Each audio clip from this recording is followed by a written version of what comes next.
એ fast અઠવાડિયામાં એકવાર તમે કરો ને બહુ સારામાં સારું. એટલે બધું ભગવાને ગોઠવેલું છે. કોઈ હનુમાનજીના શનિવાર કરતા હોય, કોઈ શિવજીના સોમવાર કરતા હોય, ગણપતિ મંગળવાર કરતા હોય, કોઈ ગુરુવાર. તો આ રીતના એના સાયન્ટિફિક રીઝન છે કે ઉપવાસ કરવાથી ફાયદો થાય છે. સમજ્યા? એ ધર્મ સાથે જોડી દીધું છે. ભૂલમાં બાળકો ઉપર કે અમુક વાર બોલાઈ ગયું હોય, બરાબર, એને ખખડાયો હોય ને આમ ગુસ્સે થઈને, તો પછી હું પોતે એની માફી ના માગી શકું. લાગણી થાય પણ માફી માગી ના શકો, કારણ કે એ વખતે આપણને સંકોચ થાય છે. સાચી વાત. એનો અર્થ એ છે કે મૂર્તિને જુઓ, શીખો અને એનો મતલબ નીકાળો. જો મહાદેવના હાથમાં ત્રિશૂળ છે તો એનો શું અર્થ છે, કેમ ત્રિશૂળ છે, એમના જો ગળામાં કંઠમાં એમને વાસુકીને રાખ્યા છે તો કેમ રાખ્યા છે, એનો શું અર્થ છે, શું સમજાવવા માગે છે. એ સમજાવવા માગે છે કે મૃત્યુ હંમેશા 24 કલાક તમારા માથા ઉપર મંડળાઈ રહી છે. તો એ રીતે તમે જીવન જીવો, ભેગું કરવાનો કંઈ અર્થ નથી. જય હિન્દ મિત્રો. આજે ફરી એકવાર આપણા પોડકાસ્ટ પર ગોપાલ સુથાર સર પધાર્યા છે. આજે આપણે એમના સાથે અલગ અલગ ધર્મો વિશે વાત કરી અને એમની ખાસિયતો વિશે વાત કરી. આપણે જૈન ધર્મને આજે થોડો ડીપમાં એના વિશે થોડી ચર્ચા કરી. સો ખૂબ જ ઇન્ટરેસ્ટિંગ પોડકાસ્ટ રહ્યો અમારા માટે. અને જો તમને પણ ઇન્ટરેસ્ટિંગ લાગ્યો હોય તો મને કમેન્ટ કરીને જણાવજો. અને લાઇક, શેર અને સબસ્ક્રાઈબ તો કરતા જ રહેજો. અને હા, તમે જેમ અત્યાર સુધી મને ગેસ્ટ સજેશન મોકલતા રહ્યો છો એમ આગળ પણ મોકલતા રહેજો. ખૂબ ખૂબ આભાર.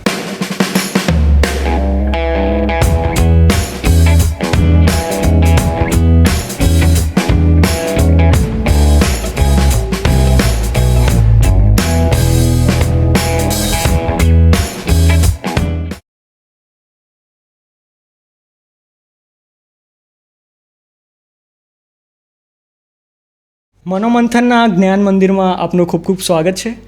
ફરી એકવાર ગોપાલ સુથાર સર આપણા સ્ટુડિયો પર પધાર્યા છે. આપણે એક વિડીયો ગઈ વખતે રેકોર્ડ કર્યો છો ડી એડિક્શન ઉપર, એટલે એલ્કોહોલિઝમ ઉપર કર્યો હતો, અને વ્યસન મુક્તિ આપણે જેને ગુજરાતીમાં કહીએ. સો એનો રિસ્પોન્સ આપણને વ્યૂઝમાં તો દેખાઈ આવ્યો, ફોલોઅર્સમાં દેખાઈ આવ્યો, અને સબસ્ક્રાઈબર્સ વધી ગયા. પણ એનો ગ્રાઉન્ડ લેવલે તમને કેવો એક્સપિરિયન્સ રહ્યો? તમારા રિલેટિવ્સે તમને શું કીધું? તમારા ફેમિલી મેમ્બરે કેવી વાતો થઈ કે તમને બીજા બહારના લોકોએ કેવો રિસ્પોન્સ એનો મળ્યો? સારો રિસ્પોન્સ મળ્યો. એ લોકો પોતે કે બહુ સારું તમારા વ્યસન મુક્તિ પર તમારું એ છે, અને સારું તમે સ્પીચ આપી છે જે વ્યસન મુક્તિ વિશે. અને ઘણા લોકો કે વ્યસન, કે આપણે વાતો કરીએ છીએ પણ લોકો ઘણા મુખ્ય છોડતા નથી. કે મેં કહું ભાઈ, જો આપણું કાર્ય છે છોડાવવાનું, વાતો કરવાની, બરાબર, બધી ભગવાનની ઈચ્છા, છોડે ના છોડે, પણ એમાંથી સારું ગ્રહણ કરે અને છોડે તો એના ફાયદા માટે છે. તમે જે હંમેશા એક મોટિવેટેડ રહો છો કે લોકોને મારે ગમે તે કરીને વ્યસન મુક્ત કરાવવા છે, બરાબર, તમે તમારી કોશિશ પૂરી કરો છો. એના પાછળ એ મોટિવેશન પાછળનું શું રહસ્ય છે? તમે કેવી રીતે મોટિવેટ લો? કારણ કે ઘણા બધા એવા લોકો હશે કે જે તમારું ઘણું સમજાયા પછી જે આપણી વાત થઈ હતી તો પણ માને નહીં, અને ઉપરથી સામે તમને એમ કે હું તો મારા પૈસેથી વ્યસન કરું છું, તમને શું વાંધો? તો પછી તમને એવું ક્યારેક નહીં થતું કે વાંધો નહીં, એને જે કરવું કરે, મારે શું, મારું તો ઘર મસ્ત ચાલે છે ને? તો તમે મોટિવેટેડ કેવી રીતે રહો છો? એટલે આપણે જોઈએ આપણા ગુરુનો કે પ્રમુખ સાહેબ મહારાજ ઘણા લોકોને 40-50 વખત વ્યસન મુક્તિની વાત કરે ને કંઈ કહે, તો એ નથી થાકતા. તો આપણે વાત કરવામાં શું કામ? આજે દાખલા તરીકે હું પોતે LIC એજન્ટ હોત તો LIC માટે લોકોને કે સગા સંબંધી બહાર હું પોલિસી માટે ના વાત કરું કે આ પોલિસી લઈને બહુ સારી છે, આમાં આટલું સારું વળતર મળે, આમ તેમ. તો ધંધા માટેની વાત કરીએ છીએ. તો હું પોતે પહેલાં વ્યસની હતો, તો મને ખબર છે કે વ્યસનના બેડ ઇફેક્ટ શું થાય છે. બેડ હેબિટ, બાળકો ઉપર ખરાબ સંસ્કાર પડે, પછી પતિ પત્નીના રિલેશનશિપમાં અસર પડે, પછી તમારી જ્યાં જોબ કરતા હોય ત્યાં તમારો અસર પડે. એટલે ઓવરઓલ વ્યસન જે છોડે તો એના ઘર પરિવાર, એના બાળકો અને આર્થિક પરિસ્થિતિ સુધરે, બરાબર. આજે લોકો વ્યસન પાછળ મહિનાના 20,000 રૂપિયા વ્યસન પાછળ વાપરે, દારૂ મને. તો એનાથી પૈસાની કેટલી બચત થાય, એ ફાયદો છે ને. અને આજે વ્યસન કરતો હોય તો એની સમાજમાં સ્ટેટસ શું, ગમે તેવો હોય કે દારૂડિયો છે. અને આજે વ્યસન છોડે તો માણસની કેટલી એ મળે ઇજ્જત. સાચી વાત. અને લોકોને બીજું એક જાણવું જરૂરી છે કે જો તમે મેરિડ હોય અને વ્યસન કરતા હોય તો જ તકલીફો આવે એ જરૂરી નથી. કારણ કે તમે આજે વ્યસન કરો છો તો જ્યારે ત્યારે તમારા બાળકો થશે એમાં પણ તકલીફો ઘણી બધી આવવાની શક્યતા છે, અને આ તો આપણને રિસર્ચ અને સ્ટડીઝ કહે છે. તો યંગસ્ટરો માટે તો ખાસ, કારણ કે તમે મેરિડ થાવ એના પછી તો ઘણા બધા પ્રેશર તમારા ઉપર આવે, એટલે તમે એવું બને કે છોડીએ દો જ્યારે ત્યારે. પણ યંગસ્ટર્સ જે છે એમના ઉપર જ્યારે કોલેજમાં ત્યારે એટલું પ્રેશર હોતું નથી. સ્ટડીઝનું પ્રેશર વગેરે હોય, પણ જેટલું એમને 11th-12thમાં હતું, જે મા બાપે એમને રોકીને રાખ્યા હતા એની હવે એમને છૂટ મળી જાય અને એ ધીરે ધીરે ખોટા રસ્તા તરફ જતા હોય. બધા નથી જતા પણ જતા હોય છે ઘણા બધા. અને એમને જાણવું જરૂરી છે કે પછી જ્યારે ત્યારે મેરેજ ન થાય અને એમનું જ્યારે પણ બાળક થાય ત્યારે આમાં બધા વધી જાય તકલીફ. અને બીજી એક વસ્તુ કે જ્યારે પણ તમે તમારું એક પાર્ટનર ચૂઝ કરવા જાઓ લગ્ન પહેલા, તો તમારું એ જાણવું કેટલું જરૂરી છે કે એ વ્યસનથી મુક્ત. અને બીજું મારો સવાલ એ છે કે એ જાણી કેવી રીતે શકે, કારણ કે તમે કોઈ બીને પૂછો બાયોડેટામાં તો બધા એમ જ લખે છે કે કોઈ વ્યસન ક્યારેય કર્યું નથી અને બાકી તો મસાલા બધા ખાતા જ. તો તમે જાણી કેવી રીતે શકો? એ તો ના જ ખ્યાલ આવે ને. કોઈ કેમ કે અમારા જે અનુભવી વ્યક્તિ એવું પોતે એવો હતો, એટલે હું પોતે સામેવાળા વ્યક્તિને જોઉં ને તરત મને ખ્યાલ આવી જાય કે આ માણસ વ્યસન કરે છે. કેમ એમની આદતો એટલે એવી હોય? એની આદતો ઉપરથી એના ફેસ ઉપરથી ખબર પડી જાય. જે દારૂ પીતો હોય ને એના અમુક જે ચહેરાના એના ઉપરથી ખ્યાલ આવી જાય. અને પાન મસાલા ગુટકા ખાતા હોય તો એના દાંત ઉપરથી ખબર પડી જાય. સાચી વાત. બરોબર. એટલે એ રીતના અમુક ખબર પડી જાય કે આ માણસ વ્યસન છે કે નહીં. એટલે એનું બહુ ઇમ્પોર્ટન્ટ છે ને. લોકો તો એમ જ કહેતા હોય કે કોઈ વ્યસન ક્યારે કર્યું નથી, પણ એક રીતે એનો એક રસ્તો છે કે જેના સાથે તમે સંબંધ બનાવવા જઈ રહ્યા છો એના કોઈ ફ્રેન્ડ્સને કેવી રીતે તમે જાણો, કાં તો પછી વાયા થર્ડ પર્સન તરીકે તમે જાણો તો એક રસ્તો છે. બાકી તો કાં તો પછી એટલે જ લોકો એક રીતે લવ મેરેજ બી આજકાલ પ્રિફર કરતા હોય, કારણ કે તમે જેને પ્રેમ કરતો એના વિશે તમને ખ્યાલ હોય કે આ કોઈ વ્યસન કરે છે કે નહીં. તો એ પણ છે. પણ ઘણા લોકો મેં એમ પણ જોયા છે કે જે કહેવાય ને પ્રેમને વધારે મહત્વ આપે અને વ્યસન ઓછું, જેમ કે એમનો કોઈ પાર્ટનર હોય જેના સાથે એમને લગ્ન કરવાના તો એ એમ જોશે કે ભલે વ્યસની છે એ તો છોડ દેશે ને, હું કહીશ એટલે લગ્ન પછી છોડ દેશે, પણ પ્રેમ હું તો કરું છું. તો એ એક રીતે ભૂલ છે, એ છૂટતા નથી વ્યસન સહેલી રીતે. આજે આપણે બીજા મુદ્દા ઉપર વાત કરવાના છે. આજે આપણે ધર્મ વિશે વાત કરવાના છે. તો મારો પહેલો સવાલ એ છે કે તમારા મુજબ ધર્મની પરિભાષા શું છે? શું એ એક પંથ કે એક પદ્ધતિ સાથે સંકળાયેલી છે કે પછી શું એ એક વિશ્વાસ સાથે સંકળાયેલી છે? ધર્મ જેના જીવનમાં ના હોય ને એને પશુ જેવો જાણો, જેના જીવનમાં ધર્મ ના હોય. આજે તમે જુઓ હિન્દુ આપણે છીએ તો હિન્દુ ધર્મ દરેક પોતપોતાના આસ્થા પ્રમાણે પોતે ફોલો કરતા હોય છે, બરોબર. અને અવતારવાદ, ભારતમાં આપણો જન્મ થવો એની બહુ મોટી એ કહેવાય ઉપલબ્ધિ કે ભારતમાં આપણો જન્મ આપણે ગર્વથી કહી શકીએ કે હમ તો હિન્દુસ્તાની ઇન્ડિયન. તો આજે બીજા દેશોમાં જુઓ તો ત્યાં કોઈ ભગવાનના અવતારો કે છે જ નથી. આપણે અહીંયા ભગવાનના અવતારો, બરોબર, રામ, કૃષ્ણ, સ્વામિનારાયણ ભગવાન, એમ ભગવાન પોતે યુગે ભગવાનના અવતાર પૃથ્વી પર આવ્યા. એટલે ધર્મ અને સાથે ધર્મને ફોલો, પોતપોતાની શ્રદ્ધા પ્રમાણે દરેક પોતપોતાના જે ઈષ્ટદેવ હોય એને માને. નિત્ય મંદિર જવું કે આપણે ધર્મમાં માનતા હોય તો આપણે ચાંદલો કે કરવો જોઈએ. આપણી જે મતલબ ઓળખાણ, હિન્દુની ઓળખાણ શું કે ચાંદલો હોવો જોઈએ. તો એમ જીવનમાં ધર્મ હોય અને આપણે ધર્મ નિયમયુક્ત જીવન. પછી ધર્મમાં પછી આપણે બીજું બધું વ્યસન એ કરતા હોય પછી જે હું ધર્મમાં માનું છું તો એ ના કહેવાય. એટલે ધર્મ એ આપણા સાથે સંકળાયેલો છે અને આપણે હિન્દુ છીએ એટલે હિન્દુ ધર્મ આસ્થા પ્રમાણે આપણે ચાંદલોને કરવો જોઈએ અને ભગવાનના રોજ પૂજા પાઠ એ કરવો જોઈએ. એટલે મારું એ સમજવું છે કે, અને મારો પ્રશ્ન પણ છે કે આ ધર્મ એ જ ધર્મ કે આપણે નિત્ય મંદિર જઈએ, નિત્ય પૂજા કરીએ, નિત્ય ઉપાસના કરીએ, એ આ ધર્મ કે પછી આપણે કોઈ પણ ખરાબ કે દુષ્કર્મમાં સંકળાયેલા ના હોય એ ધર્મ, કે પછી આ બંનેનું એક મિક્સર જે છે એ ધર્મ? નહીં, ખરાબ તો પછી આપણાથી તો પછી આપણે ધર્મવાન કહેવાય જ નહીં ને. હા, એટલે તમે નિત્ય મંદિર જતા હોય અને ખોટું કરતો હોય, મારા ધંધામાં ખોટું કરું કે પછી બીજાનું ચીટિંગ કરું કે એ કરું અને બાટલીમાં બૂચ મારું કે બીજા, તો એ ધર્મયુક્ત માણસ ના કહેવાય. ધર્મ એટલે એના જીવનમાં સદાચાર હોય, એના સાત્વિકતા, વાણી વિવેક હોય, મા બાપને નીચે પગે લાગવું, આ બધા સંસ્કારો આપણામાં હોય છે. જે પહેલા જે જમાનામાં જે ઋષિમુનિ ગુરુકુલ હતા એ વખતે હતા. આજના જમાનામાં ચાલે છે અત્યારે ગુરુકુલ, એવા જ ગુરુકુલ જે પહેલાના જમાનામાં ચાલતા હતા એવા. તો એ અને સદાચાર ને વાણી વિવેક આ બધું હોવું જોઈએ. અને એ આજના કળિયુગમાં એ બધું કશું રહ્યું નથી. બાળકો મા બાપને અડધૂત કરી દે, ના બોલવાના શબ્દો બોલે, શબ્દો.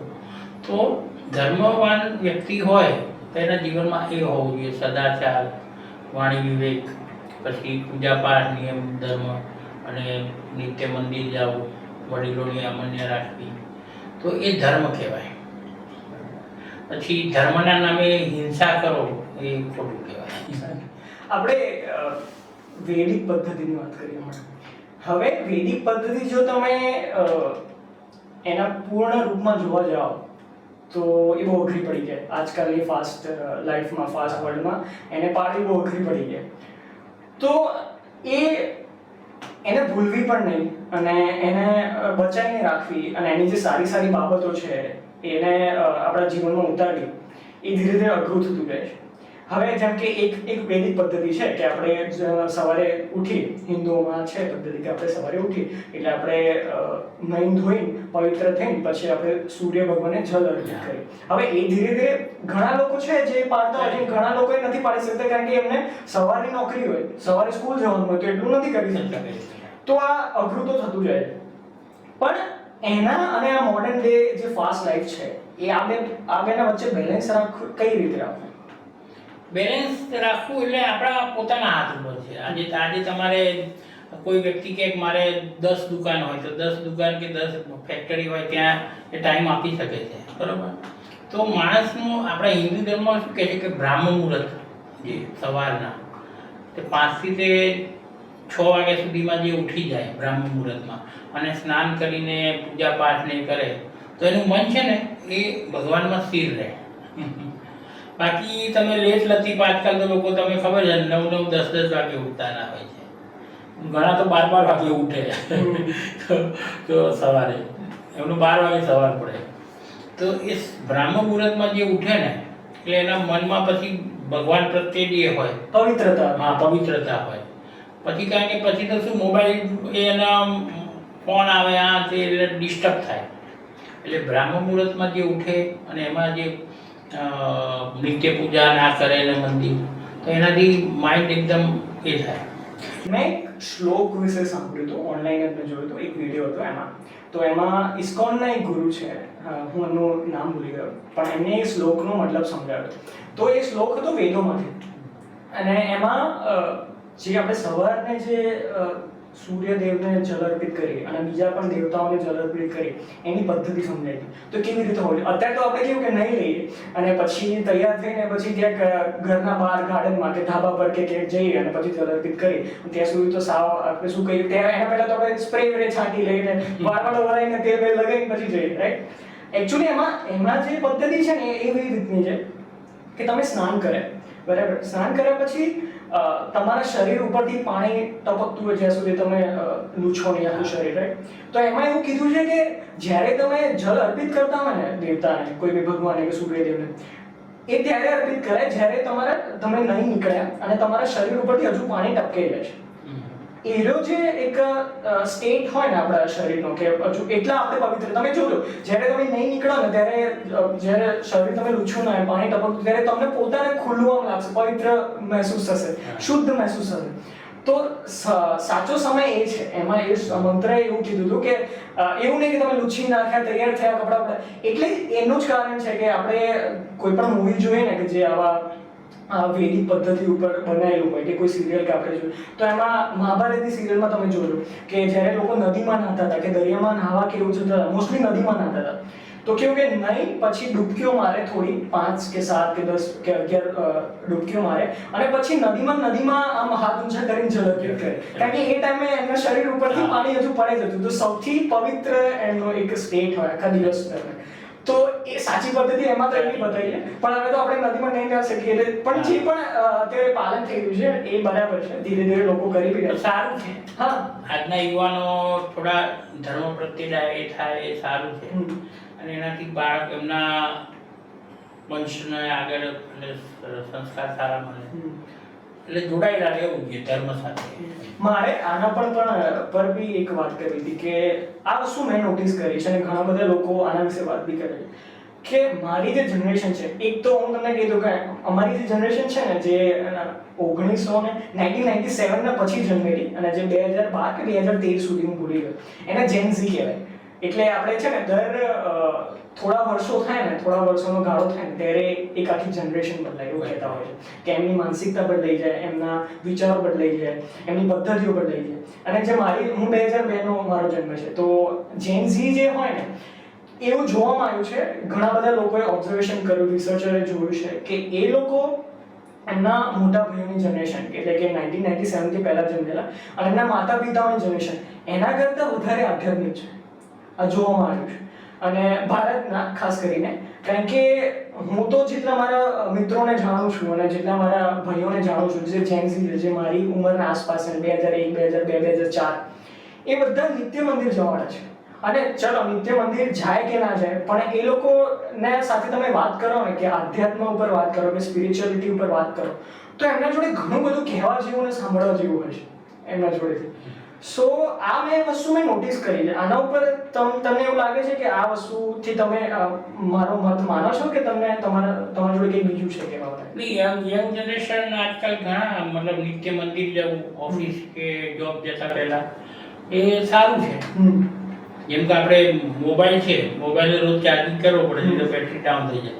એમ જીવનમાં પોઝિટિવ થિંકિંગ એનર્જી આવે. તો નેગેટિવિટી તમારા સવારમાં ઉઠીને તમે જે બી આપણા ઈષ્ટદેવમાં જેમાં માનતા એની પૂજા પાઠ કરો અને પછી નિત્ય મંદિર દર્શન કરીને પછી ઓફિસ જવાનો નિયમ રાખો દાખલા તો બહુ સારી વસ્તુ છે. અને આજની યંગ જનરેશન ધીરે ધીરે ધર્મમાં થોડી એ થતી ગઈ છે.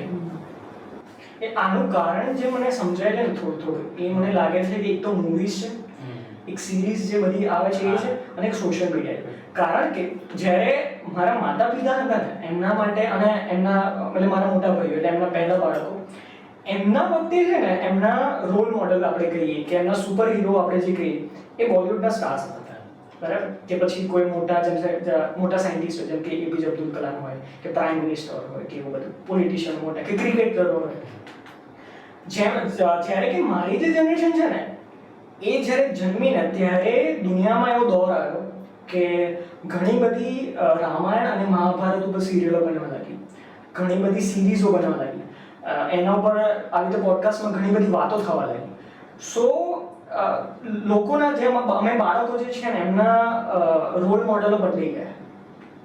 એમને જાણવા એક તો સ્ટોરી સાંભળી તો બધાને ગમે, રાઈટ?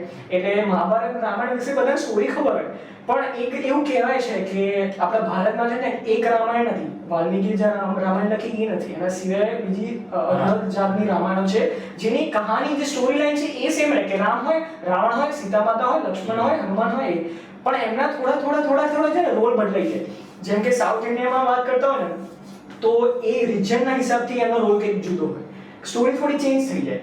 ઇન્ડોનેશિયા જે બીજો દેશ છે એની રામાયણ પછી ત્યાંની જુદી છે. ત્યાંનો જે પ્રાઇમ મિનિસ્ટર છે કે જે ત્યાંનો વડો છે, પ્રાઇમ મિનિસ્ટર પ્રેસિડેન્ટ છે મને ખ્યાલ નથી, પણ એના બી રામા કરીને સંબોધવામાં આવે. નોર્થ ઇન્ડિયાની તમે જુઓ મિથિલાની રામાયણ જ્યાં સીતા માતાએ જન્મ લીધો ત્યાં રામને જીજા તરીકે જોવામાં આવે, બરાબર? ઇન્ડોનેશિયાને તમને ખ્યાલ નહીં હોય કે ત્યાં વિશ્વનું મોટામાં મોટું હિન્દુ મંદિર છે, મને ખબર છે ને તમને? હા, એનું અંકોર વટ કહેવાય છે. અને બીજું કે ત્યાંનું જે ચલણી નોટ છે ને એમાં ગણપતિ છે.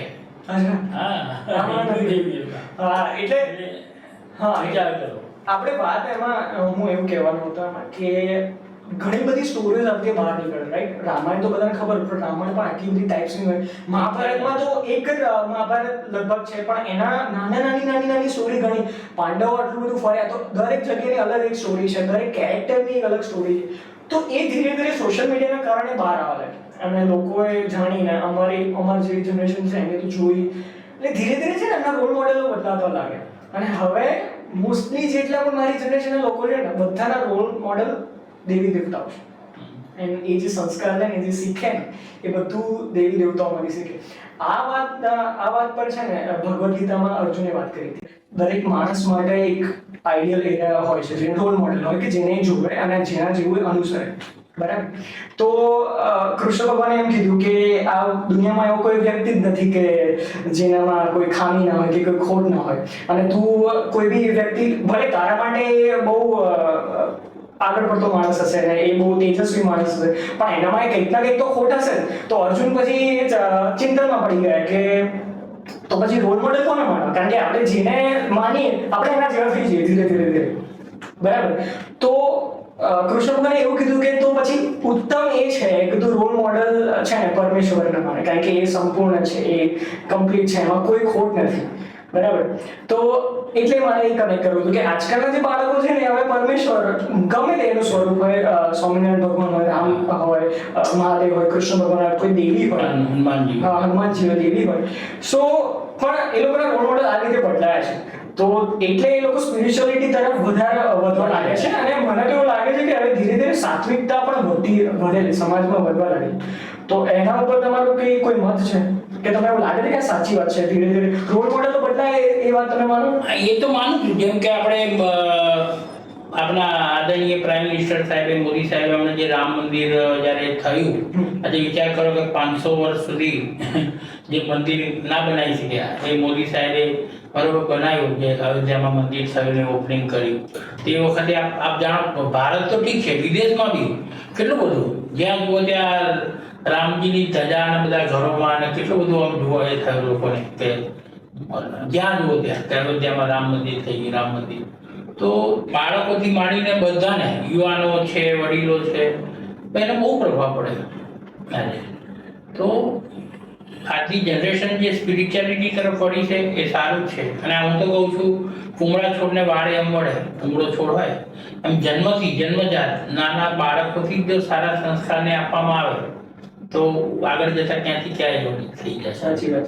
હમણાં વચ્ચે છે ને એક મિડલ ઈસ્ટ એટલે કે આપણે જે મુસ્લિમ દેશો છે એ તરફથી એક ન્યૂઝ આવ્યા હતા કે એમણે એમના ભણતરનું જે એજ્યુકેશન સિસ્ટમ છે એના અંદર મહાભારતનું ઉલ્લેખ કર્યો છે. એટલે એ રીતે મહાભારતના લેસન્સ એમને એડ કર્યા છે કે હવેથી બાળકોને આપણે ભણાવવામાં આવશે.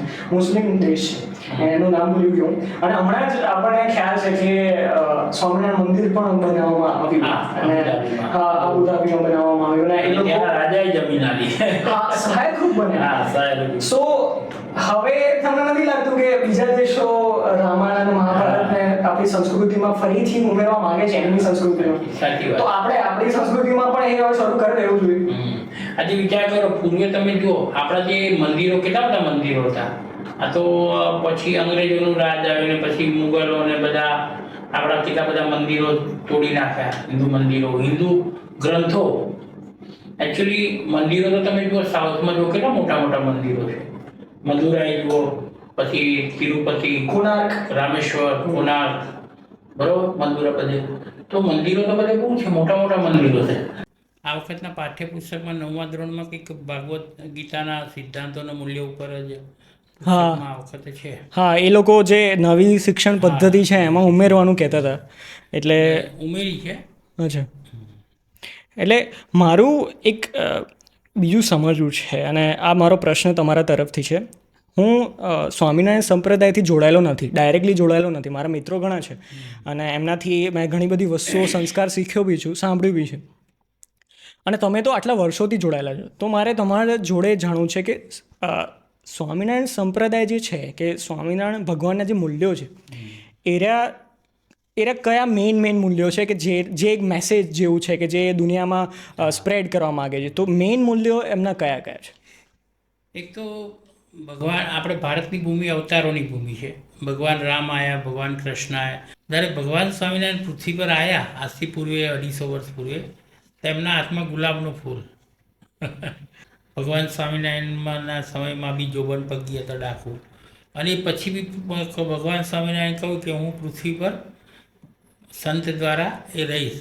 અને આજે તમે જુઓ પ્રમુખ સાંઈ મહારાજે કે મહંત સાંઈ મહારાજ કેટલા બધા જીવોના મારા જેવા પરિવર્તન કર્યું. એટલે શાસ્ત્ર, મંદિર અને સંત 3 જરૂરી છે. ખાલી મંદિર હશે તો મંદિર દર્શનથી એ નહીં થાય. આજે મંદિરમાં જે વ્યક્તિ દર્શન કરવા જતો હોય એ પોતે વ્યસન કરતો હશે, બરાબર, મંદિર જાય છે ખરો પણ વ્યસન કરતો હશે, તેને શીખ કોણ આપશે?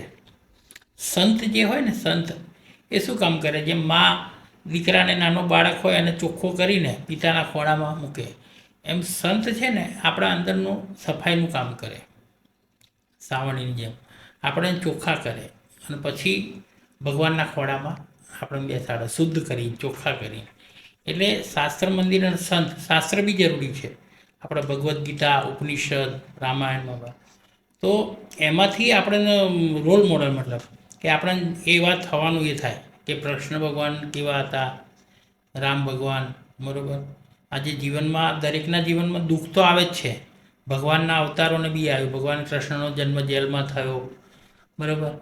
તો અને રામ ભગવાન 14 વર્ષ વનવાસ તો બી સ્થિર રહ્યા, સ્થિત પ્રજ્ઞા, બરાબર. એમ ભગવાન સ્વામિનારાયણના જીવનમાં બી ઘણા બધા એ થયેલા. તો એનાથી શું થાય? આપણને એ મળે કે આપણા જીવનમાં બી દુઃખ આવે, દરેકને આવવાનું છે. નરેન્દ્ર મોદી સાહેબને આવે જીવનમાં પ્રશ્નો થાય, કે અંબાણી સાહેબને થાય, એમ જીવનમાં આપણે બી આવે. એ વખતે શું છે, પોઝિટિવિટી કે આ ધર્મમાં જે માનતો હોય ને તો એના જીવનમાં એ આવે. નહીં તો શું થાય, તમે જુઓ છો મોટા મોટા લોકો સુસાઇડ કરે. મોટા મોટા લોકો, કેટલા લોકો સુસાઇડ કર્યા છે? કારણ કે મેન્ટલી અપસેટ થઈ જાય, ડિપ્રેશનમાં આવી જાય. પણ ધર્મ સાથે જો જોડાયેલો હશે ને તો એને માનસિક એની પોઝિટિવિટી આવશે કે ભાઈ ભગવાનના જીવનમાં બી દુઃખ આવ્યું તો મારા જીવનમાં દુઃખ આવી જતું રહેશે. સુખ અને દુઃખ સિક્કાની બે બાજુ છે. એટલે એ વખતે આપણે સ્થિર રહી શકીએ અને કોઈ ખોટું પગલું ના લઈએ એટલા માટે. અને સ્વામિનારાયણ ભગવાને અત્યાર સુધીમાં કેટલા બધા જીવોના પરિવર્તન કર્યા અને એમના પછી બી અત્યારે બી. અને બીજું કે શુદ્ધ સંપ્રદાય સ્વામિનારાયણ સંતોના, કે તમારે નહીં ધોઈને પૂજાપાઠ કરવા, નિત્ય મંદિર જવું, મા બાપને પગે લાગવું, શિક્ષકને, ગુરુને, આપણા ગુરુ છે એને બી એ કરવું. તો એટલે તમે જોતા હશો આજકાલ જે બી એમાં જોડાયેલા હશે એ લોકોનું જીવન આખું અલગ જ હશે. નહીં તો મારું જીવન પહેલાં કેવું હતું, ફિલ્મો જોઈને બધા વ્યસન કરવા, અને તો હું તો મારા પત્નીને સાથે ઘણીવાર ઝઘડો કરે મારું ને એવું બધું. તો એ ધર્મ સાથે જોડાયા, ગુરુ એવા મળ્યા, પ્રમુખ સાહેબ મહારાજ જેવા, તો મારું જીવન બદલાયું, બરાબર.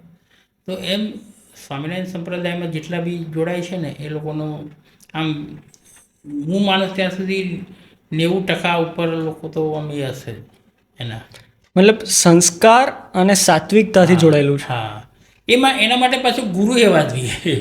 કારણ કે ગુરુ પરંપરા તો આપણે પહેલેથી ચાલી આવે છે, બરાબર. ગુરુ બ્રહ્મા, ગુરુ વિષ્ણુ, ગુરુદેવ મહેશ્વર, ગુરુ સાક્ષાત પરબ્રહ્મ. તેવા સાચા ગુરુનો યોગ થાય તો જ એ આપણું પરિવર્તન કરી શકે ને આપણે એને ભગવાનમાં જોડી શકે એમ. આપણે ધર્મની વાત કરી કે કેટલો મહત્ત્વનો છે આપણા જીવનમાં. હું છે ને મને ફિલોસોફી વાંચવી બહુ ગમે અને એનું હું ચિંતન કરતો હોય. તો એવું કહેવાય છે કે જ્યારે મનુષ્ય એના જીવનમાં પહેલી વાર કોઈ વિચાર કરે અને એ જ્યારે બીજા જીવોથી જુદો પડ્યો, જ્યારે એને પહેલી વાર વિચાર કર્યો ત્યારે બીજા જીવોથી જુદો પડ્યો, એનાથી એક સ્ટેપ કહેવાય ને કે ઉપર આવી ગયો. હવે મનુષ્યએ વિચાર કર્યો કે આ બધું જેટલું પણ થઈ રહ્યું છે એ કોણ કરી રહ્યું છે અને કેમનું થઈ રહ્યું છે. તો એ સવાલો પછી વર્ષ સુધી એના ઉપર વાતો થઈને, એના ઉપર ડિબેટ થઈને એ વાત આગળ ચાલી અને પછી એક ગ્રુપ ઓફ લોકો, એટલે એક લોકોના એક સમૂહે એવું કીધું કે એક મનુષ્ય જેવો દેખાતો એક વ્યક્તિ છે અને એક શક્તિ છે કે જે પૃથ્વીને ચલાવી રહી છે, અને પૃથ્વી નહીં ખાલી બ્રહ્માંડને ચલાવી રહી છે. અને બીજા લોકોનું એક સમૂહ હતું, એમને એવું કીધું કે અમે આને નથી માનતા અને અમે તો પરખી જાણીને વિશ્વાસ કરીશું કે આ બધું કેવી રીતે ચાલે છે, અને એને આપણે સાયન્સ કહીએ, બરાબર. હવે ધર્મ એક રીતે કહેવાય ને, ફિલોસોફીને mother of all religions and mother of all sciences કહેવાય છે. કે ફિલોસોફી કોકે આવો વિચાર કરો ને એમાંથી એક એમ કહેવાય ને ફાટો એનો પડ્યો એટલે એમાંથી ધર્મ બને, બીજો ફાટો પડે એમાંથી સાયન્સ બને. તો સાયન્સ અને ધર્મ એક રીતે આપણા દેશમાં તો હજારો વર્ષથી એકબીજાના જોડે ચાલતા હતા. તો એવું ક્યારે બન્યું કે એકબીજાથી ઓપોઝિટ થઈએ? જ્યારે તમે કોઈ પણ ધર્મની વાત કરો તો સાયન્સના જે લોકો હોય એ લોકો એમ કહેતા હોય છે કે ના ના, અમે તો આમાં વિશ્વાસ નથી કરતા, ઈશ્વર હોય દેવતા હોય તો એનું સબૂત લાવો. અને જે સાયન્સના લોકો કહે છે જો તમે માનવા જાઓ, એ બધી રીતે પાળવા જાઓ, તો લોકોના ડિપ્રેશનનો જે એક કહેવાય ને કે જે એક સોલ્યુશન છે એ ધર્મમાં મળે છે, સાયન્સમાં નથી. સાયન્સ તો તમને ગોળીઓ ખવડાવે, બરાબર. કલામ સાહેબ કોણ હતા? પોતે સાયન્ટિસ્ટ હતા. અને એ પોતે કોને માનતા હતા? આપણા હિન્દુ ધર્મને. એમની મધર જે છે ને એ પોતે મૂળ રામેશ્વરના હતા ને, તો એમના મધર રોજ રામાયણ ને ગીતા અને એનું પઠન કરાવતા હતા. જ્યારે આપણને ખબર છે કે અબ્દુલ કલામ એક મુસ્લિમ હતા, તો પણ એમના પ્રમુખ સાહેબ મહારાજને ગુરુ કરીને એમના ઉપર ટ્રાન્સલેશન બુક લખી. હવે સાયન્સિસ્ટ હતા પણ તો બી એ જ્યારે પ્રમુખ સાહેબ મહારાજને પહેલી વાર મળ્યા અને અક્ષરધામ જોયું દિલ્હી કે આપને બહુ અચ્છા બનાયા, તો પ્રમુખ સાહેબ મહારાજ એ વખત શું બોલ્યા કે મેને ક્યાં બનાયા? તો ભગવાનને બનાયા. રાઈટ. તો કે કાર્ય તમે કરો છો, કોઈ બી વસ્તુ ભગવાન ઉપર છોડી દો છો. એટલે જીવનમાં ભગવાનના આગળ રાખીને કાર્ય કરે. પ્રમુખ સાહેબ મહારાજે આજે બધા વિશ્વભરમાં હિન્દુ ધર્મનો 68 દેશોમાં આપણે હિન્દુ ધર્મને એ કર્યું. મુસ્લિમ કન્ટ્રીમાં બી જેમ હમણાં અબુધાબીમાં મંદિર બનાવ્યું. તો એટલે કલામ સાહેબને થયું કે પ્રમુખ સાહેબ મહારાજ એમનામાં જે સ્પિરિચ્યુઆલિટીને જે છે અને એમનો એકવાર દર્શન થયા ને એમના તરફ આકર્ષાયા. પછી એ એમણે બુક્સ લખી એમના વિશે 362 પાનાની. અને આ વસ્તુ ઘણા બધા મોટા સાયન્ટિસ્ટોમાં જોવા મળે છે. જેમ કે આપણે જાણીએ છીએ કે એલ્બર્ટ આઇન્સ્ટાઈન, પછી ઓપનહાઇમર, હમણાં જ મૂવી આવ્યું એમનું એટમ બોમ્બ જેને ઇન્વેન્ટ કર્યો, ફાધર ઓફ એટમ બોમ્બ જેને કહેવાય છે, એ પોતે વેદોના જ્ઞાતા હતા. સો આપણે ફોરેનના વેસ્ટર્ન કન્ટ્રીના ઘણા બધા સાયન્ટિસ્ટ એવા જોઈએ છે કે જે હિન્દુ ફિલોસોફી કે હિન્દુનું જે હિન્દુઓનું નોલેજ, હિન્દુ તો હું નહીં કહું, ભારતીય સંસ્કૃતિ કહીશ, કારણ કે મહાભારત અને રામાયણ ખાલી હિન્દુઓ સુધી અને હિન્દુઓના સંસ્કાર સુધી સંકળાયેલા નથી. એ મારું એવું માનવું છે કે આખા ભારતની સંસ્કૃતિ છે. જે રીતે આપણે અબ્દુલ કલામની વાત કરીએ, એ પોતે મુસ્લિમ હતા પણ એમની મમ્મી એમને આના પાઠ શીખવાડતી હતી, રાઈટ. અને જ્ઞાન મારું એવું માનવું છે કે કોઈ ધર્મ સુધી સીમિત ના હોય, બરાબર. એ તમે, અને ઇવન હું તો એવું માનું કે એવા વ્યક્તિ સુધી પણ સીમિત ના હોય કે જે ઈશ્વરને માને છે, નથી બી માનતો. કારણ કે આપણે જે સાયન્સ કહીએ છીએ એ પણ જ્ઞાન છે. અને સાયન્સના જે લોકો છે, જેને આપણે સો કોલ સાયન્ટિસ્ટ કહીએ છીએ, એ લોકો ભગવાનમાં નથી માનતા પણ એ લોકો જ્ઞાનમાં માને છે. પણ એ ભગવાન તત્વ તો છે જ ને. આજે તમે જુઓ, ભગવાન તત્વ ના આજે લોહી બનાવી શકે છે સાયન્ટિસ્ટ આપણો, બરાબર? આજે તમે આપણા દુનિયામાં અત્યાર સુધી માણસોની કેટલા બધા વસ્તી છે, પણ તમારી ફિંગરપ્રિન્ટ મારી ફિંગરપ્રિન્ટ મળે છે? દુનિયામાં કોઈ બી જોડે ના મળે. બોલો, ભગવાને કેવી રચના કરી દરેકના વ્યક્તિમાં. તો ભગવાન છે, સૂર્ય ટાઈમ ઉગે છે, હાથમે છે, આ બધું જો ભગવાનની એ ના હોય તો આ બધું શક્ય જ નથી. એટલે ભગવાન છે અને છે, બરાબર, પૃથ્વી પર. અને એ જ આખી અનંતકોટી બ્રહ્માંડનું સંચાલન કરે છે. ભગવાન સિવાય કોઈ કરી ના શકે, બરાબર. આપણે જે કહીએ છીએ દેખાતા નથી પણ એ છે, એમ હકીકત છે. મારો એવો સવાલ એમ છે કે જ્યારે પરદેશના લોકો આપણા ભારતની જે સંસ્કૃતિ છે એને સમજવા લાગે છે અને માણવા લાગે છે, તો આપણા દેશના જે પણ વિદ્વાનો છે, જે લોકો છે, એ ક્યારના વિજ્ઞાન અને ધર્મને એકબીજાનો કહેવાય ને કે કમ્પિટિટર કે એના એકબીજાનો ઓપોઝિટ પક્ષમાં માનવા લાગ્યા. એ ક્યારના આપણે તો હંમેશા જોડે જ, આપણે તો ગુરુકુલોમાં પણ તમે જોવો છો કે વેદોના પાઠ પણ થતા હતા અને ત્યાં વિજ્ઞાન પણ પેલું જે કહેવાય કેમેસ્ટ્રી શીખવાડવામાં આવતું હતું, ફિઝિક્સ શીખવાડવામાં આવતું. તો આપણે તો હંમેશા જોડે જોડે ચાલવાવાળા હતા. તો એવો તો શું સમય થયો ભારતમાં કે હવે તો તમે જોવો છો કે જે એક વ્યક્તિ એમ કે ના ભાઈ હું સાયન્સમાં માનું છું, તો એનો અર્થ કે હું ભગવાનમાં નથી માનતો. અને જે ભગવાનમાં માનતો હોય એ એમ કે ભાઈ આ સાયન્સવાળો તો કંઈ નક્કી નહીં હોતું, કંઈ ખોટું બોલે, એકવાર આમ કે બીજી વાર આમ કે. અને એ લોકો અંતિમ સત્ય નથી જાણી શક્યા. જે ધાર્મિક લોકો હોય એ લોકો એમ કે સાયન્સવાળા તો શું અધૂરું એમનું તો જ્ઞાન છે, અંતિમ સત્ય નથી જાણી શક્યા. અને અમને તો ખ્યાલ છે કે ઈશ્વર અંતિમ સત્ય છે. તો એકબીજાના ઓપોઝિટ ક્યારે થવા લાગ્યા? અને શું એ બરાબર છે? એક રીતે ભારતીય નાગરિક તરીકે તમારા આવા વિચારો કે એકબીજાના કહેવાય ને કે અનુકૂળ ના હોય, કે બંને સાથે તમે ના રાખી શકો, બેલેન્સ ના રાખી શકો, તો શું એ એક ભારતીય હોવા તરીકે અનુકૂળ છે તમારા એક વ્યક્તિત્વ માટે? ભારતીય હોય, હવે ભગવાનને જો તમે નહીં માનનારા કેટલા ટકા હશે? ચલો કે ભગવાન જેવી વસ્તુ જ નથી કે એવું ઘણા કહે છે, 2-5%. પણ તમે 95% ઉપર લોકો જે ભગવાનના તત્વ છે, ભગવાન છે, આ બધું કરે છે, સૃષ્ટિનું સર્જન ને આ બધું કરે છે, બરાબર. એના વગર તો શક્ય જ નથી, બરાબર. તે અમુક ટકા લોકો જે કહે છે કે ભગવાનમાં અમે માનતા નથી, એવા ઘણા મને હોય છે એ ભગવાનમાં નથી માનતા. કોઈ મારા ફાધર પોતે લો, એ કોઈ મંદિર દેવ દર્શન કે કોઈ પૂજા પાઠ કશું નતા કરતા, પણ એ પોતે એમના વિચારોથી એ હતા બધા, કોઈ જાતનું એ નહીં, કોઈનું એ નહીં, આમ સિદ્ધાંતવાદી હતા બધું. પણ એ ભગવાનમાં કે એવું કોઈ મંદિર જવું કે એમનો નિયમ જ નહોતો. ઘણીવાર કહું કે મંદિર દેવ દર્શનને જવું જરૂરી છે એમ, પણ એમની પદ્ધતિ ઘણા, એટલે એવા 2-5% લોકો જે હશે એ ભગવાનમાં માનતા ના હોય ને એમ પોતપોતાના રીતે, પણ એ હકીકત છે કે ભગવાન એ છે ને છે. આ જે નિત્ય મંદિર જવાની વાત છે ને, એને જ્યારે પણ કોઈ માણસ સાંભળે ને એટલે એને બોરિંગ લાગવા લે કે યાર રોજ તો કોણ મંદિર જાય, અને જવાનો અર્થ શું? લોકોને એવું લાગે કે ત્યાં જઈને મને કંઈક રોજ કંઈક નવું જાણવા મળતું હોય, એવું કંઈક હોય.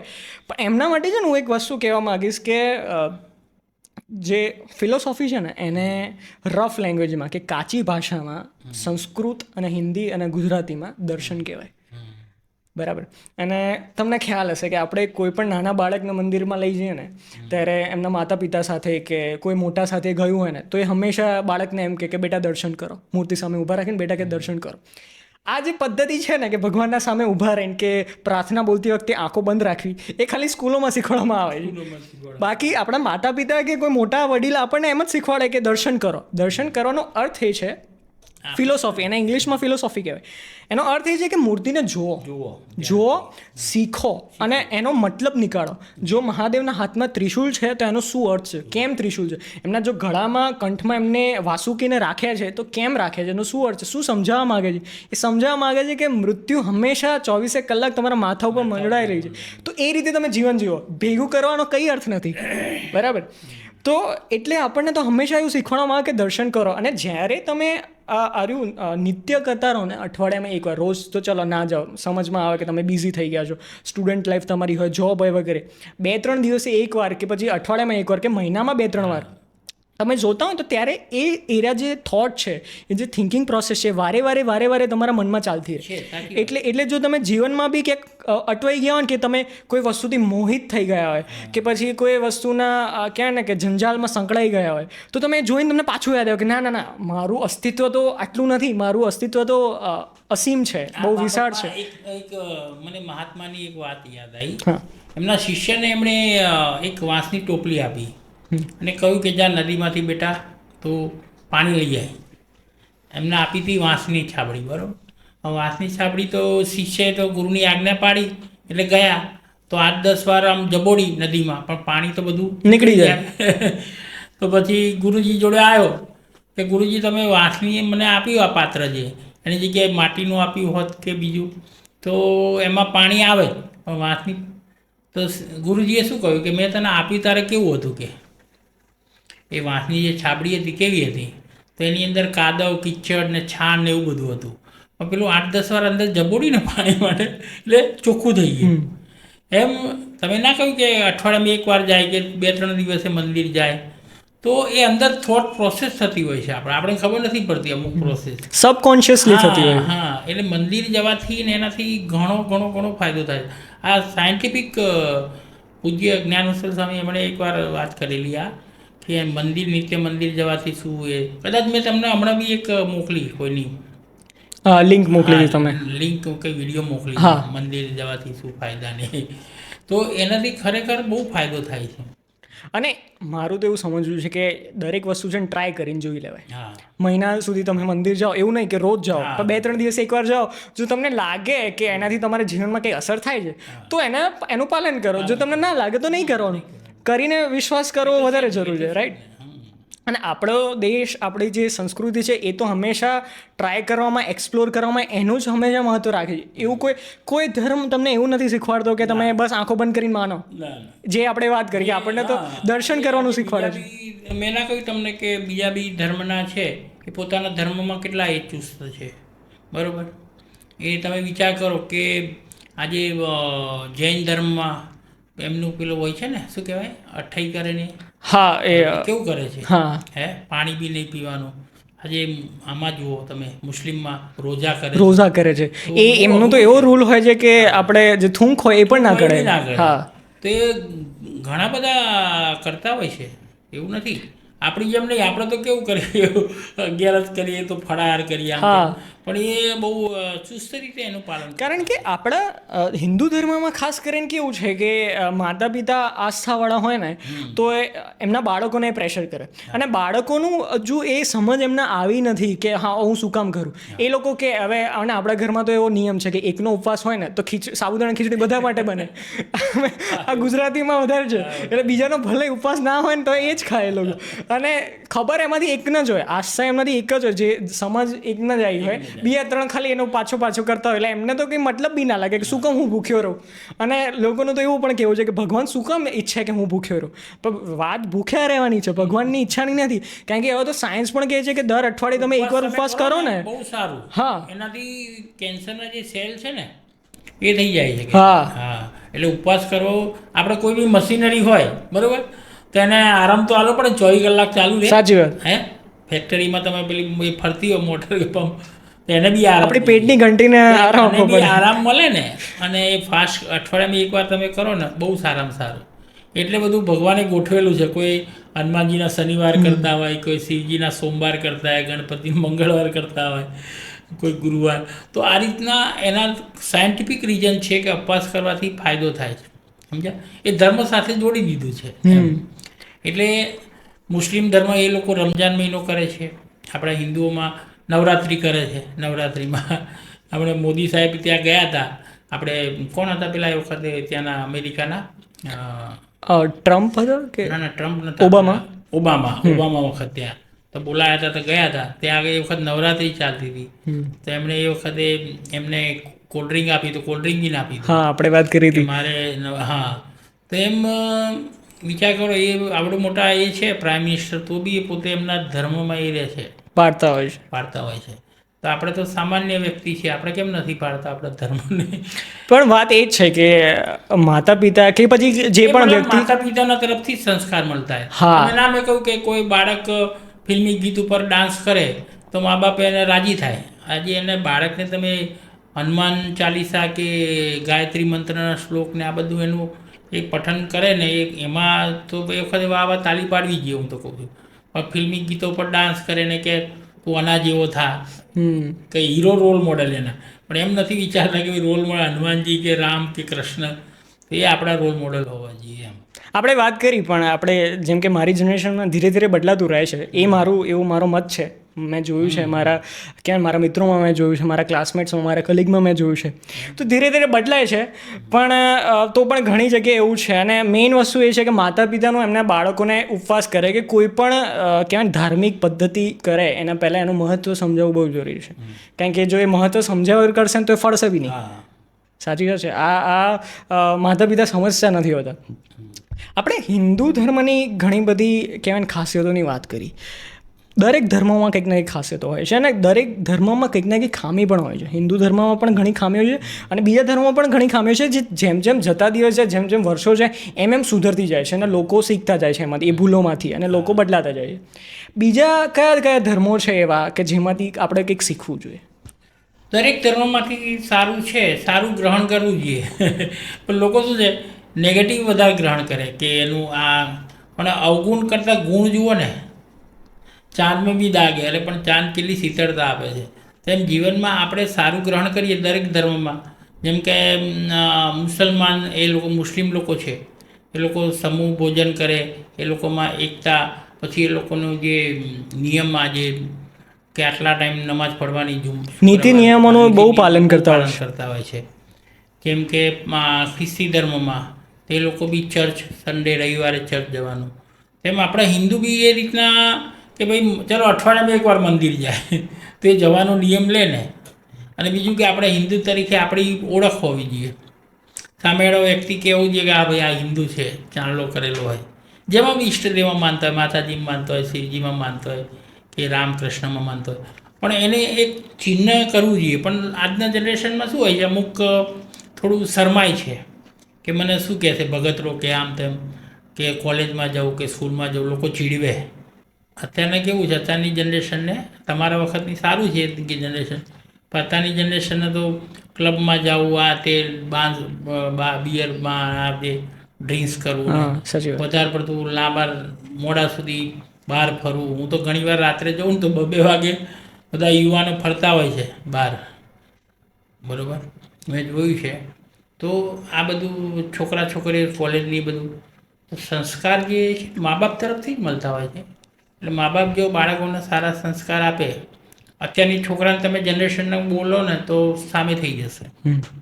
એનું કારણ શું? મૂળ પહેલાંથી જે મેં ના કહ્યું કે જન્મજાત કુમળા છોડને વાળો એમ વળે, પણ જન્મજાત જો બાળકને પહેલાંથી જો સારા સંસ્કાર આપ્યા હોત તે પરિણામ ના આવે. અત્યારે તો સહેજ તમે એ કહો ને કે મારા મોબાઈલ જોઈએ, મા બાપ ના પાડે તો સુસાઇડ કરી દે. પછી કે સારા માર્ક ના ટકાવાળી જે ધારી હોય તો બી બાળકો આજકાલ સુસાઇડ કરે છે. તો આ બધા એનું કારણ મૂળ એ છે કે ધર્મના જે આપણા સંસ્કાર છે એમને, હમણાં વચ્ચે તમે જોયું હતું ને પેલું કેરાલા મૂવી આવ્યું હતું? હા, મેં જોયું નથી પણ કેરાલા શું કહેવાય, કેરાલા સ્ટોરી, કેરાલા સ્ટોરીઝ કરીને. તો એમાં એ વિશે જ સબ્જેક્ટ હતો કે હિન્દુ આપણે જે દીકરા દીકરીઓને આપણે જે ધર્મનું જે જ્ઞાન નથી આપ્યું ને એના કારણે એ બીજા ધર્મમાં કંઈ જતી રહે છે, બરાબર. તો આજે આપણા ધર્મનું જે જ્ઞાન આપ્યું હોત તો ના જાય, બરાબર. હવે વિચાર કરો કે ત્યાં જઈને પછી શું કઈ રીતના સેટ થતા હશે. અને એક વસ્તુ આપણે જાણવા જેવી છે અને વ્યુઅર્સને પણ આ જાણવા જેવું છે કે તમે ભલે ગમે તે ધર્મથી બિલોંગ કરતા હોય, બરાબર, તમારો ધર્મને તમે જો સારી રીતે સમજો અને જો એને પાડો તો દરેક કોઈ બી ધર્મ એવો નથી કે જે ખોટું શીખવાડતો હોય, કોઈ નથી શીખવાડતો. આ એક થોડાક છે ને, થોડાક લોકોનો આ સમૂહ છે, હિન્દુઓમાં પણ છે ને બીજા ધર્મોમાં પણ છે કે જે છે ને શાસ્ત્રોના જે સાચા મતલબ છે એને પરિવર્તિત કરી એમના પોતાના ફાયદાઓ માટે વાપરતા હોય છે અને એ જ લોકો દંગા કરતા હોય, બરાબર. બાકી કહેવાય ને કે જે સારા સાત્વિક લોકો છે, જે પાડવાવાળા લોકો છે, એમને તો ક્યારે એમને જોડે સમય જ નથી હોતો અને લોકો જોડે નથી હોતો સમય. દરેક પોતપોતાના ધંધામાં એમાં એ છે. હા, અત્યારે તમે જુઓ, હું વચ્ચે ત્યાં ગયો હતો ગઈ સાલ કાશ્મીરમાં ફરવા. ત્યાંના બધા જેટલા બી છે બધા બહુ સારા છે. એ લોકો કે અમારે તો રોજીરોટી જ આ ટુરિઝમ ઉપર છે, અમે આ બધું કે કરીએ તો કે અમારા પેટ ઉપર અમારે લાત મારીને અમારા બાળકોને શું ખવડાવી શકે. એટલે મતલબ કે એ બધું જે કહે છે ને બહાર વાતો, એ અમુક જ વર્ગ છે જે કરતા હોય, બાકી એ લોકોને કોઈને ગમતું નથી આ બધી વસ્તુ, સમજ્યા? સાચું. જૈન ધર્મની આપણે થોડીક વાત કરીએ, કારણ કે એમાં છે ને એમનો એક કોન્સેપ્ટ છે. એમના આખા વર્ષ દરમિયાન એરા એક ત્યોહાર જેવું એમને હોય છે, જેમાં એક દિવસ એરો આખો ફાળવે અને એ દિવસ એરા બધાને એક નાનો શબ્દ કહીને સંબોધે નહીં પણ એમને એક મોકલે. એને મને ખ્યાલ છે ત્યાં સુધી એને મિચ્છામી દુક્કડમ કેવું કંઈક કહેવાય છે, જો હું ખોટો ના હોય તો. અને એનો અર્થ એવો કંઈક થાય છે કે જો મારા જાણતા કે અજાણતા છેલ્લા જે આખું પાસ્ટ જે વર્ષ ગયું એ દરમિયાન જો મારા જાણતા કે અજાણતા મારાથી કોઈ ભૂલ થઈ હોય તો એના માટે મને ક્ષમા કરજો. હવે આ એટલું સરસ છે ને. હા, હવે મને તો એવું લાગે છે કે મારી એવી સમજ છે કે તમે ભલે ગમે તે ધર્મથી બિલોંગ કરતા હોય, બરાબર, પણ બીજા ધર્મમાં જો કોઈ સારી વસ્તુ હોય ને તો એનો પાળવા માટે કંઈ એમાં ખોટી વસ્તુ નથી. અને જૈન ધર્મની આ વસ્તુ મને તો બીજા કોઈ ધર્મમાં જોવા નથી મળતી કે આખો એક દિવસ ફાળવવામાં આવતો હોય કે જેમાં ખાલી ક્ષમા માંગવામાં આવે. ક્ષમા નથી માંગી શકતા. સાચી વાત છે. અત્યારના કે મારાથી દાખલાથી કે ભૂલમાં બાળકો ઉપર કે અમુક વાર બોલાઈ ગયું હોય, બરાબર, એને ખખડાયો હોય ને આમ ગુસ્સે થઈને, તો પછી હું પોતે એની માફી ના માગી શકું. લાગણી થાય પણ માફી માગી ના શકો, કારણ કે એ વખતે આપણને સંકોચ થાય છે. સાચી વાત છે. તો એ ના થવું જોઈએ. એટલે એ સારું છે કે બાને તમે આપણે વર્ષમાં નહીં કહેતા દિવાળી કે નવા વર્ષ નિમિત્તે નૂતન વર્ષ અભિનંદન એ વખતે સાલ મુબારક કરીએ છીએ, તો એ સાથે કોઈની સાથે સંબંધ આપણે સુધારવાના. મતલબ શું એ બાને કે તહેવારના બાને આપણે એકબીજાના ઘરે જઈએ કે તો મન દુઃખો દૂર થઈ જાય, મનમાં દાબી નહીં રાખવાનું. હા, સાચી વાત. ઈર્ષા વેર છે, દરેક જોડે સહાનુભૂતિ રાખો. તે જૈન ધર્મમાં એ સારું છે, મિચ્છામી દુક્કડમ. તો માફી માગતા કેમ શરમ આવે છે આપણને? એટલે ના હોવું જોઈએ. ઘણીવાર આપણા જીવનમાં એવું થતું હોય છે કે આપણે કોઈકના સાથે કંઈક વાત કરી, આપણું ધ્યાન ક્યાંક બીજું હોય અને કંઈક ભૂલથી બોલાઈ જાય અને એ વ્યક્તિને ખોટું લાગી જાય. હવે એમાં પ્રોબ્લેમ એ થાય ને કે એ વ્યક્તિનું પણ હવે એક સેલ્ફ રિસ્પેક્ટ છે. એને ખોટું લાગ્યું પણ એ સામેથી આવીને તો નહીં કે તું મારા જોડે શું કામ આમ બોલ્યો. અને ઘણીવાર તમને એવું થશે કે કોઈક વ્યક્તિ સાથે તમે મળ્યા, મુલાકાત થઈ, અને પછી ઘણા સમય સુધી એને ફોન જ ના કર્યો, કે કહેવાય ને કોઈ વાત ના કરી, ફોન ઉપાડે નહીં, અને પછી આપણને એમ થાય કે એને શું થઈ ગયું, એને શું પ્રોબ્લેમ થઈ ગઈ એમ. તો એક આ સારી પદ્ધતિ કે જાણતા ને અજાણતા, કારણ કે જાણતા તમારાથી થયું હોય ને તો ક્યારેક તમે હિંમત જુટાઈને કહીએ દો કે ભાઈ માફ કરી દેજો, મારાથી ભૂલ થઈ ગઈ, આવું મારે ના બોલવું જોઈએ, કે આવું મારે ના કરવું જોઈએ. પણ અજાણતા થઈ હોય તો એ તો ના પેલો તમને કહેશે કે તમારી વાતનું એને દુઃખ થયું, કે ના તમને ખબર હશે કે એને દુઃખ થયું છે. તો એના માટે આવો એક દિવસ હોવો ને એ બહુ બહુ કહેવાય ને કે એક સુંદર વસ્તુ છે એમ, કે નાઇસ. બટ મારું એના પછી મારો એક ડાઉટ છે અને એક જાણવાની મને એક ઈચ્છા પણ છે કે તમારા જીવનમાં જ્યારે ધર્મને આવ્યું, પહેલાં તો તમે ગયા પોડકાસ્ટમાં એવું કીધું કે તમે જ્યારે નાના હતા ત્યારે ભગવાનમાં એટલું તમે કંઈ વિશ્વાસ નહોતા રાખતા, ના તમે કોઈ ઉપાસક હતા કે ના સ્વામિનારાયણ સંપ્રદાયથી તમે જોડાયેલા હતા. સો જ્યારે તમારા જીવનમાં ધર્મ આવ્યો, સ્ટાર્ટિંગમાં તો તમને નોર્મલ લાગતું હશે, પણ ધીરે ધીરે તમને ખ્યાલ આવ્યો કે આ શું છે અને કેવી રીતે આ બધી વસ્તુઓ સમજમાં આવી. તો એના પછી તમારા માનસિકતામાં, તમારી જે થોટ પ્રોસેસ છે એમાં, તમારા વિચારોમાં શું પરિવર્તન આવે? ઘણો બધો ફરક આવી ગયો. મતલબ પહેલાં તો હું પોતે ભગવાનમાં કે એમાં માનતો બી નહોતો, અને મને એવું હતું કે મનુષ્ય જીવન મળ્યું એટલે ખાઓ પીવાનું મોજ કરો, બરાબર, ફિલ્મો જોવી, આ તે બધા વ્યસન કરવા, એ જ આપણું કે ભગવાન એક જ મનુષ્ય અવતાર મળે છે પછી મળવાનો નથી, કારણ કે 84 લાખ યોની પછી મનુષ્ય અવતાર મળે. એટલે આ જન્મ આપણે ભગવાને એના માટે જ આલ્યો છે, કારણ કે બીજા યોનિમાં તો આપણે કરી ના શકીએ, કે આપણે જે મહોત્સવ કરવાના હોય, ફિલ્મો જોવી, આ બધું ખાવું સારું, પછી વ્યસન બધા કરવા, સિગરેટ દારૂ પીવું, મોજ મસ્તી મિત્રો સાથે, તો આ બધું બીજા તો કરી ના શકે બીજી યોનિમાં, કૂતરા બલાડા ગધેડા તો મનુષ્ય જ કરી શકે. મનુષ્યને ભગવાને બુદ્ધિ બી બહુ આલી, પણ એટલે આપણે તો બધું કરતા હતા. પણ જીવનમાં એક ખાલી ધર્મ સાથે એક જોડાઈ ગયો, અને ગુરુ મહત્ત્વનું પાઠ છે. તો ગુરુ વગર તો તમે જઈ ના શકો ત્યાં. તો એવા ગુરુ મને મળી ગયા અને મારા માટે બહુ સારું કહેવાય કે દેવ દિવાળીનો દિવસ હતો એ, અને એ જ દિવસે મારા જીવનમાં આખો અંદર દીવડો પ્રગટ થઈ ગયો, અને ત્યારથી હું ધર્મ પ્રત્યે એટલો બધો આખું ડાયવર્ટ એંગલ આખું બહુ, મતલબ મને ઘણા લોકો કે, મારા ફાધર પોતે કહેતા હતા કે આ મારો ગોપાલ કેમનો સુધરી ગયો, આખું ટર્નિંગ પોઈન્ટ આવી ગયો. પછી જીવન એક એવું થઈ ગયું, પહેલાં તો રોજ કે ભાઈ હોટલમાં ક્લબમાં જતા હતા અને બધું બાર મને બધું, અને આખું મંદિર રોજ જવું નિયમ આવી ગયો. ત્યારથી એક આખું પરિવર્તન, કે નિત્ય પૂજા કરવી, મા બાપને પગે લાગવું, કે લોકોને સારા સંસ્કાર માટેની વાત કરી, પછી વ્યસન મુક્તિની વાત કરી, કારણ કે આપણે પોતે સુધર્યા એટલે આપણે બીજાને વાત કરી શકીએ કે ભાઈ આ ના કરશો વ્યસન. તો એકદમ આખું ચેન્જિંગ આવી ગયું. એટલે જીવનમાં જો ધર્મ કે સાથે તમે જોડાવ ને, અને જે બી તમે તમારા ઈષ્ટદેવ હોય એને માનો ને, ફોલો કરો ને, ગુરુને, તો એનાથી તમારામાં બહુ બધા ચેન્જિંગ આવતા હોય છે, સમજ્યા? તો ગુરુ વગર તો જ્ઞાનની પ્રાપ્તિ થાય જ નહીં, પણ ગુરુ સાચા મળવા જોઈએ જેની અંદર કામ. આજકાલ ફેક ગુરુઓનો તો અપરંપાર વધી ગયા છે, પણ સાચા ગુરુ, જેમ સામાન્ય આપણા મતલબ ઘરેથી લેડીઝ લોકો જાય ને માટલું લેવા માટે, તો માટલાને શું કરે છે, આમ ટકોરો મારે કાચું છે કે પાછું. એમ જીવનમાં ગુરુના ગુરુ, એમના ગુરુ, અને એનું એ આખું જીવન જોવું પડે. ખુલ્લી કિતાબ હોય, જે ગુરુ સાચા ગુરુ હોય ને એ ગુરુ તમને સાચા મળી ગયા તો પછી તમારો બેડો પાર થઈ જાય. એટલે તો નહીં કહ્યું કે ગુરુ ગોવિંદ દોનો ખડે કિસકો લાગુ પાય, બલિહારી ગુરુદેવ કી. તો સાચા ગુરુ મળી જાય ને એ માર્ગે તમે એમને ફોલો કરો ને, તો તમને ભગવાનની પ્રાપ્તિ 100% થાય, અને તમારું જીવન આખું પરિવર્તન થઈ જાય. એમ આપણા સમાજમાં છે ને એક સમજ છે કે મહાભારતની જે ચોપડી છે ને એ ઘરમાં ના રખાય, કારણ કે ઘરમાં ઝઘડા થાય એના કારણે. લોકો ભગવદ્ ગીતા રાખતા હોય છે પણ ક્યારેય વાંચતા નથી હોતા, અને જે ખોટી વસ્તુ છે.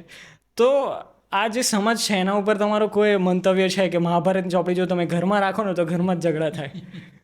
ના, આ બધા આપણા જે હિન્દુ ગ્રંથો છે ને, દરેક ગ્રંથો, બરાબર, કે ભગવદ્ ગીતા હોય, રામાયણ, મહાભારત, એનું નિત્ય તમે ખાલી 15 મિનિટ, હું તો કહું છું અડધો કલાક વાંચન કરો ને રોજ, તો એનાથી ખરેખર એનો જે પ્રોસેસ અંદર થતી હોય છે ને વાંચનથી, વાંચનનો શોખ ખરેખર જીવનમાં હોવો જોઈએ. અડધો કલાક તમે વાંચો ને ધાર્મિક પુસ્તકોનું વાંચન, મંદિર જાઓ, અને એનાથી ખરેખર બહુ અદ્ભુત ફાયદો થતો હોય છે. પણ આજકાલ આપણે વધારે પડતું મોબાઈલનો યુઝ વધારે કરીએ છીએ, યુટ્યુબમાં તે ઇન્સ્ટાગ્રામ ને ફેસબુક. પણ જો તમે આનું અધ્યયન રોજ નિયમ રાખો કે અડધો કલાક મારે ભગવદ્ ગીતા વાંચવી છે કે રામાયણ કે મહાભારત, તો એના મૂલ્યો, બરાબર, તો એ બધું આપણને જીવનમાં આ બધા એમના જીવનમાં જે આપણા જીવનમાં બી બનવાની એના ઉપર જ છે આખું, બરાબર. તો બહુ બધો ફાયદો થાય એમ. એટલે વાંચન બધા ગ્રંથો હોવા જોઈએ આપણા. આજે પણ આપણા હિન્દુઓના ઘરમાં ખરેખર આ નથી હોતા. એક શરમની વાત છે, દરેક હિન્દુના ઘરમાં આ પુસ્તકો નહીં હોય, અને હોય તો વાંચતા નથી. તો મતલબ શું? આજે તમારી જોડે ગાડી 4 વ્હીલ છે તો તમે યુઝ ના કરો તો મતલબ શું? તો એમ ધર્મગ્રંથોને વાંચો, એના રોજ પઠન કરો થોડો ટાઈમ, એનાથી ખરેખર બહુ સારું રહે આપણે ધર્મ પ્રત્યે. મેં જ્યારે પહેલી વાર છે ને ભગવદ્ ગીતા વાંચી, મેં આખી તો હજુ બી નથી વાંચી, અડધી વાંચી. પણ જ્યારે મને અંદરથી ઈચ્છા ક્યારે થઈ, જ્યારે મેં એક જગ્યાએ એવું સાંભળ્યું કે મૂવીમાં જ મેં કોઈ સાંભળ્યું હતું કે ભગવદ્ ગીતામાં છે ને તમારા જીવનના દરેક પ્રશ્નનો ઉત્તર છે. હવે એ ટાઈમે હું નાનો હતો, 7મા 8મા ધોરણમાં હતો, તો આ વસ્તુને મેં ચેલેન્જ તરીકે લીધી. મેં કીધું કે હવે માની લો કે હું ગણિતનું પેપર આપવા બેઠો છું, મને ગણિત નથી ગમતું. હવે ગણિતમાં મને એક પ્રશ્ન આવ્યો અને મને નથી આવડતો, તો એનો જવાબ ભગવદ્ ગીતામાં કેવી રીતે હશે? મને એવું થયું. એમ નાનું બાળમન છે એટલે એવું થાય. પછી મેં જોયું, મેં કીધું હવે જોઈએ. આ લોકો પાછું છે ને એક રીતે ડિસ્ક્લેમર નથી આપતા કે ભાઈ તમારા એકેડમીના રિલેટેડ જે પ્રશ્નો હશે એના ઉત્તર નહીં હોય, ખાલી જીવનના પ્રશ્નોના હશે. હવે એ તો મને ખબર નથી, એટલે મેં તો કીધું કે તમારે જો એવું હોય તો તમારે લખવું જોઈએ. તમે લખ્યું નથી એનો મતલબ કે તમે આપશો ઉત્તર. મેં ખોલીને વાંચી, અને જેમ જેમ વાંચતો ગયો ને તો પેલો પ્રશ્ન તો હું ભૂલી જ ગયો. પણ પછી મને ખ્યાલ આવ્યો, મને ધીરે ધીરે ખબર પડી કે ભગવદ્ ગીતા છે ને જેમ તમે વાંચો ને, એક રીતે પ્રશ્નનો ઉત્તરનો અર્થ એમ થાય કે એ તમને તમારા જીવન કે તમારું જે સ્વ છે એનાથી તમને છૂટા પાડે અને તમને સમજાવે કે તમે ખાલી આટલા સુધી સીમિત નથી. અને જ્યારે તમને સમજાઈ જાય ને કે તમે આટલા સુધી સીમિત નથી, ત્યારે તમારા જે પ્રશ્નો હોય, તમારા જીવનના પ્રોબ્લેમ્સ હોય ને, એ બધા તમને ઓછા લાગવા લાગે, નાના લાગવા લાગે. અને પછી તમે છે ને ધીરે ધીરે જન કલ્યાણ, લોક કલ્યાણ, એના વિશે તમે પોતાના એક પરમાત્માનું એક અંશ તરીકે જોવા લાગો.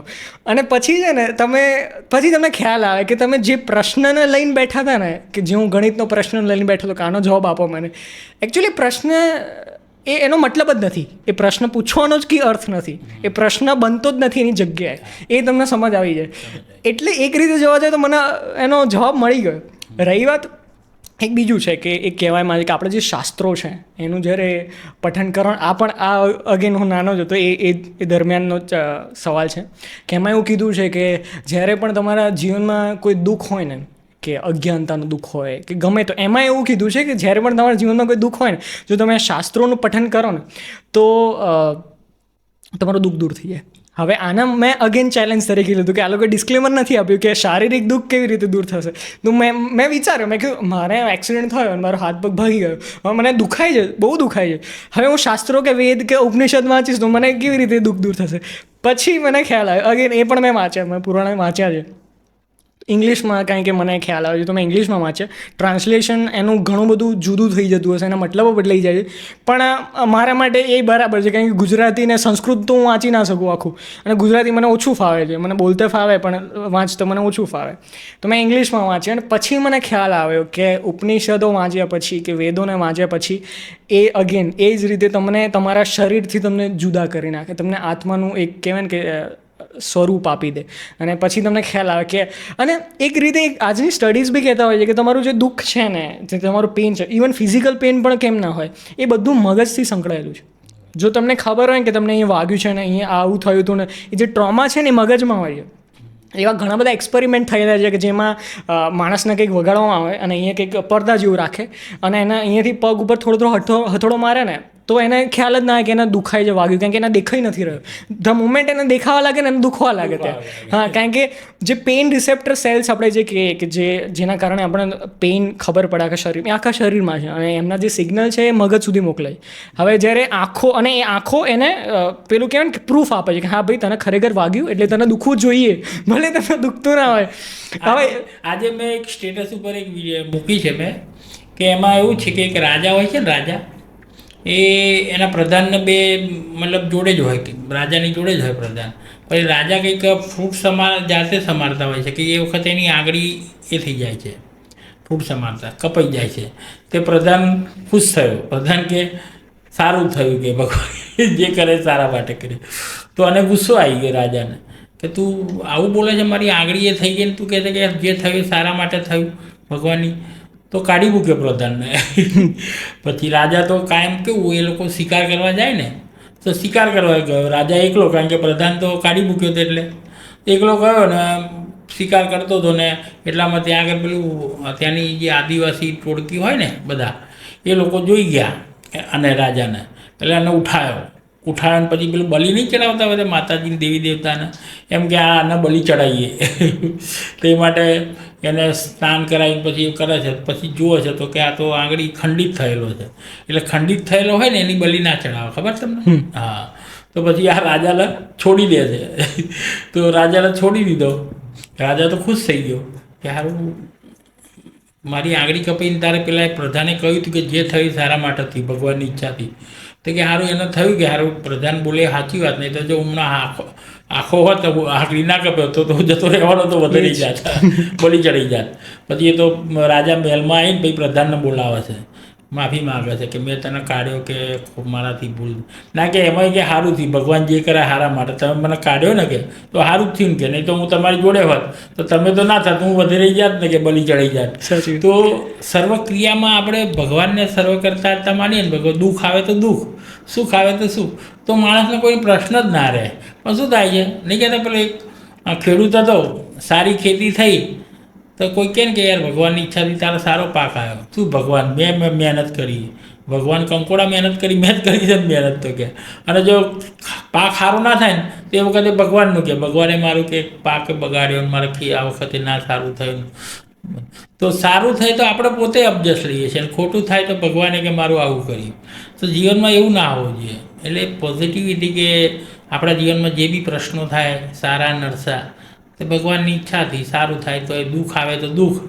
હું બી મંદિરમાં કલકત્તા ગયો હતો તો બહારના ટકોર એકદમ દોડ્યો અને વરસાદ ચાલુ હતો, મેં કહું દર્શન બંધ થઈ જાય 12 વાગે ભગવાનના, તો પડ્યો અને હાથ મારો એ થઈ ગયો ફ્રેક્ચર બહાર કલકત્તા મંદિરે.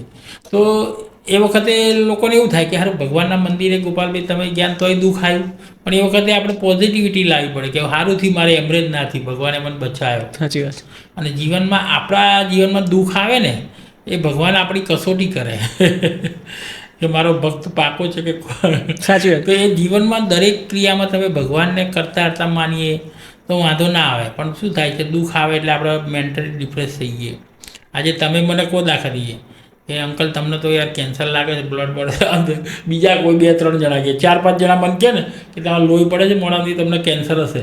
ના હોય ને તો આપણે પોતે માની લઈએ સારું મને તો કેન્સર હશે 100%, અને એમાં ઉકલી જાય માણસ, સ્ટ્રેસમાં મરી જાય.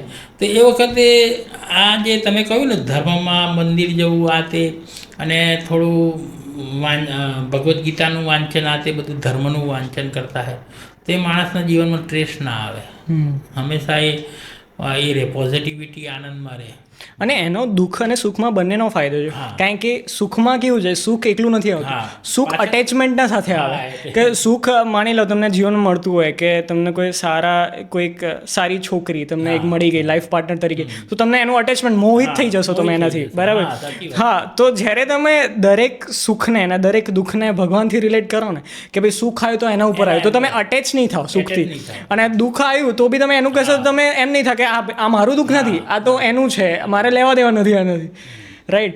આજની જે જનરેશન છે એમના માટે તમારો કોઈ ફાઇનલ મેસેજ, એવી જનરેશન કે જે સ્પિરિચ્યુઅલ પોતે છે અને જે કોશિશ કરી રહી છે કે બેલેન્સ બનાવવામાં, કે કઈ રીતે એમની પ્રોફેશનલ લાઈફ, કઈ રીતે એમનું ઘર અને કઈ રીતે એમની આધ્યાત્મિકતાના વચ્ચેનું જે બેલેન્સ ગોઠવવું છે એના માટે એ કોશિશ કરી રહ્યો, એમના માટે તમારો કોઈ એક છેલ્લો સંદેશો?